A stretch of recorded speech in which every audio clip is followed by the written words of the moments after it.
আসসালামু আলাইকুম ওয়া রাহমাতুল্লাহি ওয়া বারাকাতুহু।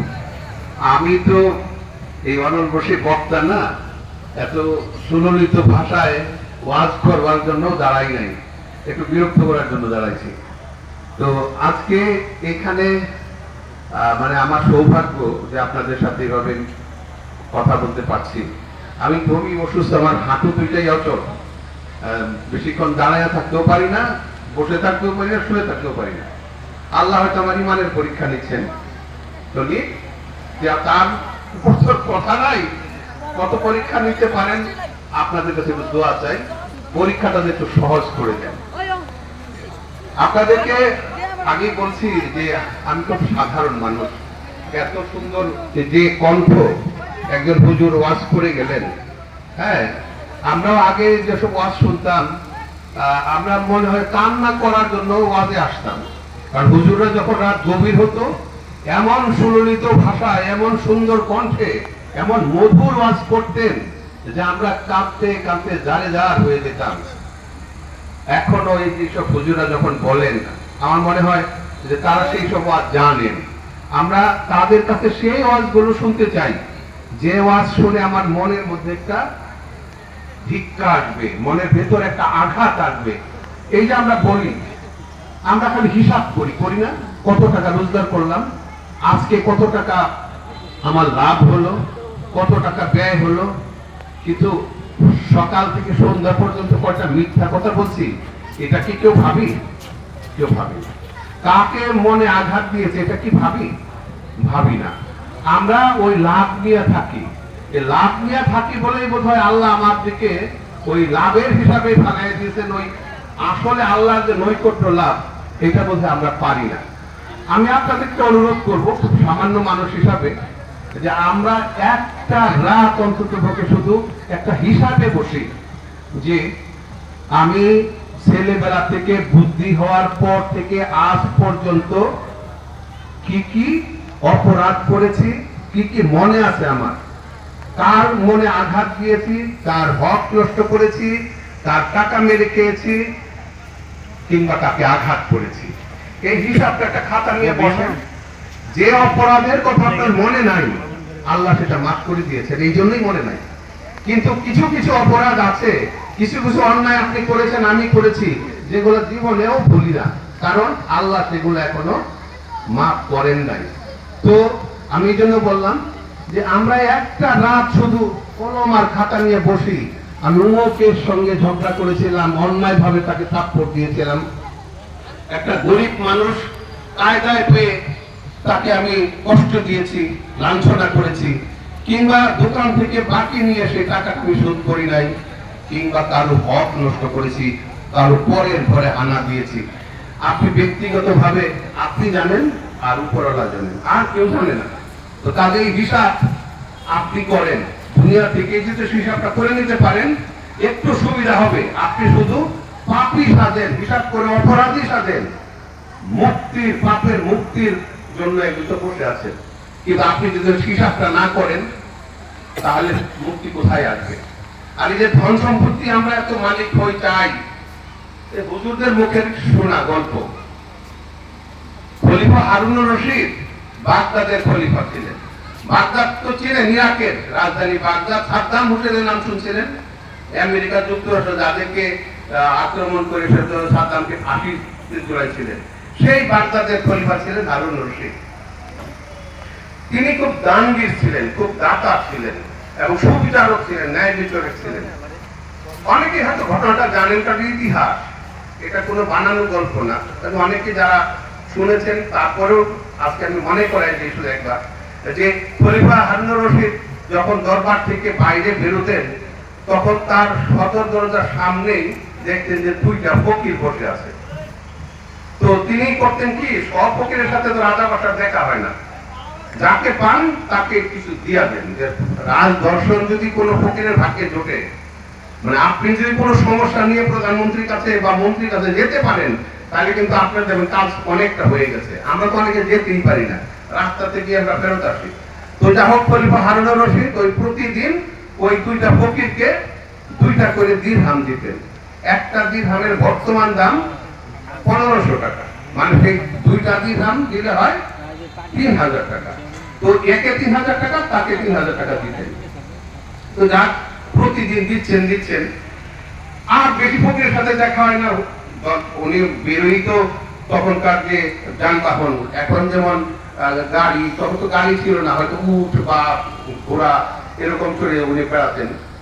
তো যা হোক, ঘটনাক্রমে এক ফকির পাশে বসা, উনি ভাবলেন যে আচ্ছা, উনি তো অনেক দাতা মানুষ, আমার কিছু বেশি টাকার দরকার পড়ছে, আমি গিয়ে যদি ওনার দরবারে গিয়ে কিছু বলতে পারি যে আমাকে আপনারা আমাকে কিছু বেশি টাকা দেন, আমি একটু ব্যবসা ট্যাবসা করবো বা ই করবো। তো একদিন মনে করে তিনি পরের দিন ওই ইয়েতে দরবারে গেলেন, গিয়ে জিজ্ঞেস করলেন দারোয়ানকে যে খলিফা বাদশাহ নামদার আমাদের ঝাপনা বা হুজুর কোথায়? বলে উনি তো দরবারে আজকে বসেন নাই, উনি মসজিদে গেছেন, টান টাইম, এখন নামাজের সময় হয় নাই। তো উনি মনে মনে খুশি হলেন, ফকির ভাবলো যে ভালো হয়েছে, মসজিদে যখন গেছে তো বেরোনোর সময় সুবিধা হবে, মনটা ভালো থাকবে। তো ঠিকই উনি গেছেন, ফকির গিয়ে জানলা দিয়ে দেখে, মসজিদের জানলা খোলা, দেখে যে বাদশাহ মুনাজাত ধরে জারে জারে কাঁদতেছে, কাঁদতে কাঁদতে জোরে জোরে বলতেছে যে আল্লাহ তুমি দাতা, তুমি ছাড়া কোনো মানুষ কাউকে কিছু দিতে পারে না, তুমি আমাকে যেসব দিয়েছো এইখান থেকে আমি গরিব মানুষের দেই। অনেকে মনে করে যে আমি দেই, কিন্তু আমি তো দেই না, তো তুমি দিয়েছো বলে আমি তোমাকে দিই। তো মানুষের কাছে চাওয়ার থেকে তোমার কাছে চাই আমি, এই জন্য তুমি আমাকে আরো দিয়েছো, তোমার অনেক কৃতজ্ঞতা জানাই। এইভাবে কাঁদতেছে আর দোয়া করতেছে। ফকির ওইখান থেকে বলতেছে, কিরে বেটা, এদিকে আমার সে বড় ফকির, হ্যাঁ আমি তো এক হাতে টাকা নেই, এর তো 2 হাত তুলা মানে টাকা চাইতেছে, ধন সম্পত্তি চাইতেছে, তাহলে আমি এই কার কাছে চাই? মানুষের কাছে। এই যে উনি বাদশাহ, উনি আল্লাহর কাছে চাচ্ছে, তাহলে আমি কেন আল্লাহর কাছে চাই? দেখি না, দেখি এখন থেকে আমি আর ওই মানুষের কাছে চাইবো না, আমি আল্লাহর কাছে চাইবো। পরে ওখান থেকে ফিরে গিয়ে পরের দিন ওই যেখানে দুজন বসতো, আগের ফকির যেখানে বসছে সেখান থেকে পড়ে গিয়ে মুখটা উল্টা দিকে পেছন দিক ফিরে বসছে। তো একে বলছে যে আমি আর ভিক্ষা টিক্ষা করবো না রে, মানুষের কাছ থেকে নিব না। তো পরদিন যখন বেরিয়ে আসছে রাস্তা দিয়ে, তখন বলতেছে যে দেখে যে ফকির যে একটা, আরেকটা একটু অন্য দূরে, তার পিছন দিকে বসে দিচ্ছে। তো বাদশা বলতেছে যে কিরে, তোমার সঙ্গী কই? তখন ওই সাধারণত মানুষ তো একটু প্রশংসা করে, একটু কুটনামির মতো করে। তো বলতেছে ঝাপনা, আরে ওই বেটা কি বলে, এই রাজার কাছ বাদশার কাছ থেকে কোনো টাকা নিব না, দরকার নাই আমার, ভিক্ষা নেব না। আচ্ছা ঠিক আছে, ভিক্ষা নেবে না, তুমি নিবা তো? হ্যাঁ আমি তো আমি আপনার ভিক্ষা দিয়ে চলি। কোথাও ওই আবার 2টা আমি দিল। তো ওই পাশে বেরিয়ে যাচ্ছে সবাই, তারপরে পিছন দিক দিয়ে বলে নে বেটা, তুই নিবি না? তারপরে দিলেন, ঠিক আছে নিলাম। কিন্তু রাজা হারুন রশিদ বাদশাহ, তিনি মনে মনে একটু ক্ষুণ্ণ হলেন যে আমি দান করি, আমার সাথে তুমি এত বড় ই কর, বেয়াদবি করলা যে নিব না, বাদশার টাকা নিব না। যে ঠিক আছে নিবা না, যে ফকির আনতারি ধরি বানাই দিল। পরের দিন বাদশা করলেন কি, তার যে কি বলে যে জানান যে করে বাবুর্চি, তাকে ডাক দিয়ে বললেন যে বাবুর্চি আজকে রোস্ট করো, মুরগির রোস্ট, আস্ত মুরগির রোস্ট করো, আর রূপার কাগজ দিয়ে ভাঙ্গা দিবা। ওরা বাদশার কাছে আনার পর বাদশা করলেন কি, ওই রূপার ইয়ের ভিতরে, মুরগির রোস্টের ভিতরে 2টা স্বর্ণ মুদ্রা দিলেন। একটা স্বর্ণ মুদ্রা হলো 1 তোলার সমান। 1 তোলা 1 ভরি যদি হয়, বাংলাদেশে এখন 1,25,000 টাকা ধরে নেন। 2টা স্বর্ণ মুদ্রার দাম 2.5 লক্ষ টাকা। ওই 2টা মুরগির পেটের ভিতর দিয়া, মানে ঢাইকা দিয়ে, ওই বাদশা ভিক্ষার বদলে তাকে ওই মুরগির রোস্টটা দিল। আর ওই পাশে যে দূরে বসে আছে পিছন ফিরে, তাহলে 2টা টাকা দিল, ওই 2টা দিরহাম দিল। তো বেশ কিছুদিন যায়, হঠাৎ করে বাদশার একটু সফরে যাওয়ার প্রয়োজন পড়ছে 6 মাসের জন্য। তো উনি চলে গেছে সফরে, 6 মাস পরে যখন আবার ফিরে আসছে, তখন আবার বাদশার খবর শুনে ওই ফকির আবার রাস্তায় আসছে। পরদিন যখন বাদশাহ হারুনুর রশিদ বেরোচ্ছেন, সদর দরজার সামনে এসে দেখেন যে ফকির একটা। তো বললেন, কে রে, তোমার সঙ্গী কই? জানাবো না, সে কি আর ফকির আছে? ও তো এখন ব্যবসা করে, এই বাগদাদের একজন বড় ব্যবসাদার হয়েছে। ও বলো কি, সে কেমনে ব্যবসাদার চাই না, আল্লাহ হয়তো দিছে।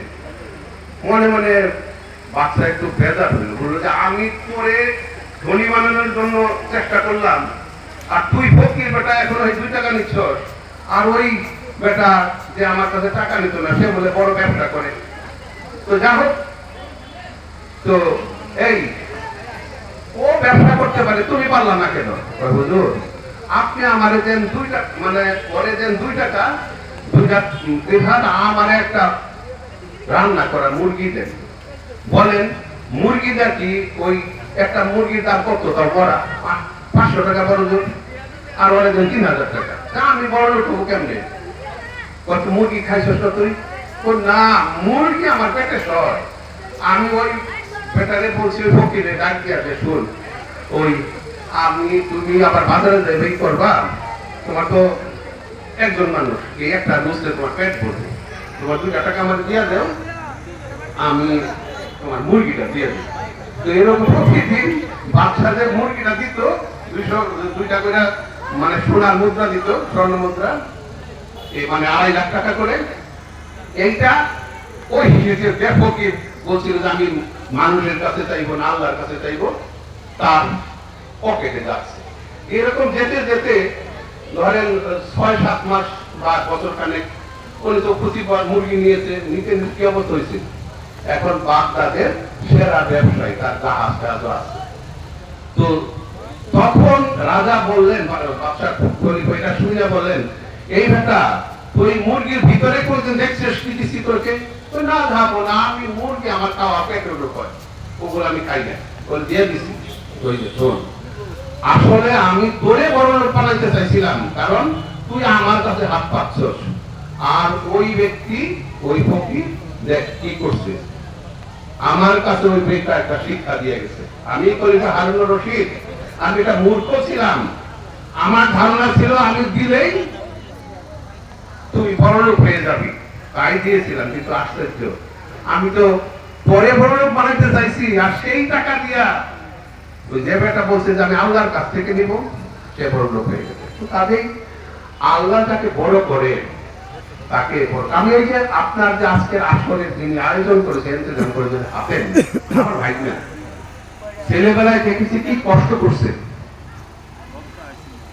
এই কষ্ট আমি দেখেছি তাকে, বিশাল বড় বোঝা মাথায় নিয়ে সে এক বাজার থেকে আরেক বাজার গেছে, বাড়িতে আসছে, কাজ করছে, কঠিন পরিশ্রম করছে।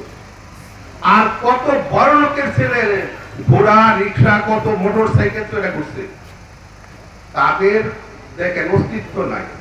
আর হাতেন আলহামদুলিল্লাহ, আল্লাহর রহমত, বড় তাকে আলো যথেষ্ট করেছে। একটা মাদ্রাসার প্রতিষ্ঠাতা আছে। আমি যেমন প্রধানের ছেলে, অনেক বড় লোকের ছেলে, আমাদের বাড়িতে ভাত খায় এরা মানুষ, আমি কিন্তু একটা মানুষটা করতে পারি না। এই ছেলে করে ফেলছে, এটা আল্লাহর রহমত। ওই যে বললাম যে যাকে আল্লাহ দিবেন তাকে যেভাবেই হোক দিবেন, কিন্তু সেই চেষ্টা তো করতে হবে। এখন আমি বললাম যে না, আমাকে আল্লাহ পছন্দ করে না, আমি তো কত চাওয়া চাই, কিন্তু আমাকে তো দেয় না। আরে বাবা, চাওয়া চাইলে হবে না, চাওয়ার সাথে কিছু পরিশ্রম করতে হবে, কাজ করতে হবে। আপনি শুধু বসে বসে চাইবেন যে আল্লাহ তুমি আমার 2 লক্ষ টাকা দাও, যদি বিশ্বাস না হয় তাহলে 1 লাখ নগদ দাও, আমি তোমার 2 লাখ টাকা দিলে 1 লাখ দিয়ে দিব, তোমার দান করবো। তো বিশ্বাস যদি না হয় তাহলে আমার 1 লাখ, তোমারটা রাইট 1 লাখ দিয়ে দাও। ওই রকম চাওয়া চাইলে কি পাবেন? তো যা হোক, ওয়াজ তো হুজুররা করবেন, আমি আপনাদের সাথে অনেকটা মোটকা তামাশার মতো করলাম, বেয়াদবি নেবেন না। তবে ওই যে একটা কথা অনুরোধ করি, একটা রাত শুধু হিসাব করেন আপনি সারা দিনে কার সঙ্গে বেইমানি করছেন। আমরা কম বেশি করছি, যতই বলি না কেন কিছু না কিছু করছি। মনে করে দেখেন, আল্লাহ দেখছে আর আপনি জানেন, আর কোনো মানুষ জানে না, আপনার পাশের জন জান না, আপনার স্ত্রী জানে না, আপনার সন্তান জানে না। আজকে এই যে 70 বছর বয়স, আমি যখন হিসাবে বসি তখন আমার দেখি যে কত ভুল আমি করছি, কত অন্যায় করছি। আল্লাহ তুমি আমাকে এগুলো গোপন রাখছো। কিন্তু এখন অনেকে মরে গেছে, যার হক নষ্ট করছি সে মরে গেছে, তার কাছে তো বলছে বান্দার হক, বান্দার কাছে না গিয়ে যদি তুমি আল্লাহর কাছে মাফ চাও তাহলে মাফ করবে না।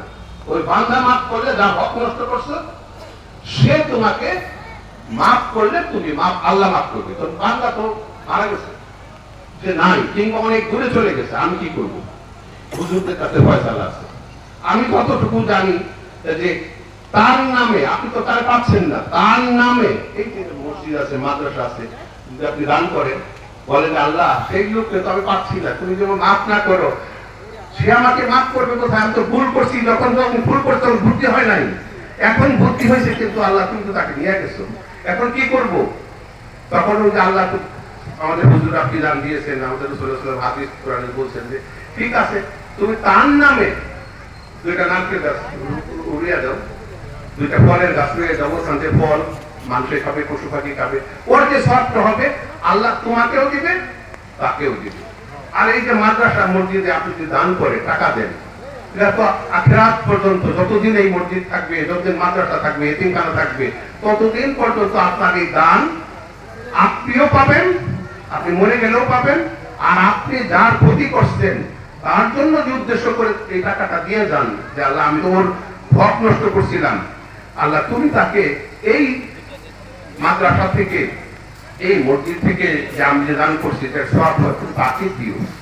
একজনের সব, আমার সবটা তাকে দিতে বললাম, আল্লাহ তাকেও দেবে, আপনাকে দেবে। তো যা হোক, অল্প করে ফেলছি কিছুটা, মাফ করবেন আমাকে। তো আর হুজুরা আছেন, ওরা অনেক মধুর কণ্ঠের ওয়াজ শুনবেন, আমিও কিছুক্ষণ শুনবো। তবে আমি আগেই বলেছি আমার শরীরটা খুব ভালো না, আমার ভাগনা আমাকে খুব ভক্তি করে, শ্রদ্ধা করে। আমি সাধারণত মাহফিলে বা জনসভায় খুব বেশি যাই না। কেন? এই যে ওই যে গল্প মনে পড়ে যায় যে এক লোকের দৌড়ায়, মানে এক লোকে মসজিদে গেছে, তার মসজিদ না রাস্তায় লাগ পাইছে, দেখা হয় যে হুজুর বলতেছে তাকে, এই তোমার ছেলে তো গেল, হ্যাঁ ওই মানে এই অন্যায় করছে, এই অন্যায়টা করছে, হ্যাঁ কোন বলে যে তারপরে মসজিদে গিয়া বেয়াদবি করছে। তখন ওই লোক বলে যে হুজুর আমি তো বুঝি, কিছু জ্ঞান আছে, এই জন্য আমি মসজিদে যাই না, আমার ছেলেটার একটু বুদ্ধি নাই, এই জন্য কি মসজিদে গিয়া আমি তো একটু বেয়াদবি বেরা হয়েছে। আমার কোনদিন দেখছেন আমি গেছি মসজিদে, কিন্তু আমি তো বেয়াদবি করি না। তো এইরকম আর কি, যে আমরা হলাম সেই রকম যাই না মহিলে। কারণ হলো কথা বলার যে ধরন, আদব কায়দা, এগুলা হুজুরা যেভাবে বলতে পারেন, আমাকে গেলে একটাই না মঞ্চে তুলে বলে আপনিও কিছু বলেন। বাবা কি বলবো, আমার বিদ্যা তো, আমি ইংরেজি শিখছি, আমার বিদ্যা শিখছি মাস্টারি, অঙ্ক বিজ্ঞান, এগুলো তো আল্লাহর কথা হয় না। কিন্তু হুজুরা বললেন মনের কথা, মনলে যে বললাম যে চোখে পানি চলে আসে, বয়স বাড়লে বোধহয় মানুষের কান্নাটা এমনি বেশি আসে। তো আমার হুজুররা আজকে কান্না জড়াইবেন, আপনাদের চোখে পানি আনাইবেন, মোনাজাত করে এমন ভাবে বলবেন যাতে আপনি মিশে যান মোনাজাতের সাথে। আল্লাহ যেন এখানে তার ফেরেশতা পাঠায় দেয়, বা বলে যে আল্লাহ তো সকালবেলা একবার ভোর রাতে তাহাজ্জুদের নামাজ যখন পড়ে তখন ফেরেশতা পাঠায় দিয়ে আল্লাহ নাকি বান্দাদের ইবাদত কবুল করেন, দোয়া কবুল করেন। তো আজকে যাতে দোয়া আমাদের কবুল হয়, আমাদের হুজুরদের প্রতি এই আশা রাখি, আপনারা আমার জন্য দোয়া করবেন। আসসালামু আলাইকুম।